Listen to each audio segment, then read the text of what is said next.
Finally पाऊस तर उघडलेला आहे आणि अनुला सुरुवात घेतलेली आहे. तिकडं ट्रॅक्टर चालू आहे, चिखल करायला घेतलेलं आहे आणि पाणी थोडंसं कमी झालेलं आहे. तर मी मोटर चालू करायला गेलो होतो आणि आज 9-10 माणसं आहेत. भात आज जेवढं होईल तेवढं खणून घ्यायचा दुपारपर्यंत आणि मग आवायला सुरुवात करूया असं घरचे बोलत होते. बघू आता किती खणून होते. तर हे बघा, आवायला पण सुरुवात झालेली आहे. मी काय करतो, त्यांच्या मागे जाऊन एक मूठ टाकतो. तिकडनं दुसऱ्या जिथं खणून ठेवले तिथून घेऊन येतो आणि त्यांच्या मागे नेऊन एक टाकतो. जिथं जास्त झाले ते उचलून घेतो आणि अजून मागे आणून टाकतो.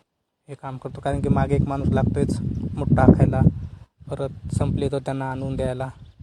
आणि चिखल पण याच्यात केलेले, अजून एक आवनामध्ये चिखल करून ठेवलेले आणि एक दुसऱ्यामध्ये 3 याच्यात करून ठेवलेले आणि रोप पाहिजे तेवढं खणून घेतलेले. थोडंफार खणायचं राहिले तर ते उद्या बघूया. उद्या परत हेच माणसं बोलवलेत, म्हटलं उद्या पण तुम्ही या आणि खणून द्या जेवढं होईल तेवढं. म्हणजे अजून 2 ते 3 दिवस आवणी चालेल. अजून एक बारीक रोप आहे ना, त्याला अजून 15 ते 20 दिवस लागतील. त्याच्यामुळे मग अजून 7-8 दिवसांनी किंवा 15 दिवसांनी परत माणसं भेटायला मुश्किलच आहेत, पण बहुतेक भेटले तर बरंच होईल.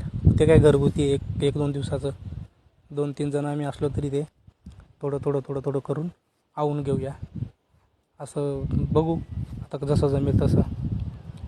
कारण की आता 4-5 दिवसात तर बहुतेक लोकांची आवणी येतील आणि पाणी तर मला वाटतं बोलतात की 15 तारखेपासूनच पुढे पडेल. आता मूठ संपले होते तर मी चालू आहे मूठ आणायला. मूठ घेऊन जातो त्यांना आणि ते चिखलात घेऊन जायला तकलीफच होते, कारण की दगड पण पायाचे लागले, थोडंसं लागले पायाच्या.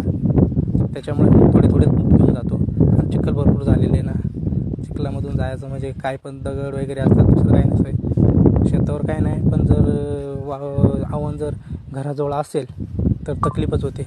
त्याच्यामध्ये बहुतेक जण कोण काचा फेकते, कोण काय फेकते. आता ते चिखलामध्ये काय दिसत नाही, कधी कधी पायाच्या लागतं आहे पण ते.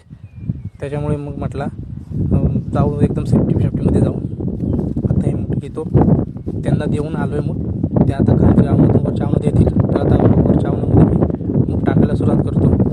थोडं मूठ टाकतो, कारण की त्यांना मग परत ते आल्यानंतर बसून राहतात. त्याच्यापेक्षा मग लगेच त्यांना पटकन आले की लगेच कामाला लागतील. ते त्यांच्या मागे मूठ पांगून टाकतो, म्हणजे मग मला पण टेन्शन नाही. मी मग दुसरं लगेच त्यांच्या मागे उभं राहायला आणि अजून मूठ आणून परत टाकतो मी. ट्रॅक्टरवाल्याला सांगितले वरच्या वावरामध्ये जा, तिथं पण चिखल करून ठेव उद्यासाठी. पाणी आहे तर घेतो भरून, कारण पाणी सोलर पण चालू केलेली आहे आणि आमची जी मोठी मोटर लाईट होती ती पण चालू केलेली आहे. चिखल होण्यासाठी पाणी थोडंसं कमी होतं ना, त्याच्यामुळे मग मोटरी चालू केल्या. एकदा आवून झाल्यानंतर मग 2-3 दिवसांनी पाणी पडो नाही पडो, मोटरीचं पाणी असते त्याने पण मग करून घेईन. पाणी टाकलं ना, पाणी भरलं म्हणजे कसं ते चिरा वगैरे जात नाही ना त्याला, त्याच्यामुळे पाणी सोडावं लागते. आता चिखल पण व्यवस्थित होत नाही. आणि तिकडे काकांची पण आवणी चालू आहे, ते पण बोलतो ते मला पाणी पाहिजे. म्हटलं आजच्या दिवस मी सोडतो, उद्या तुम्ही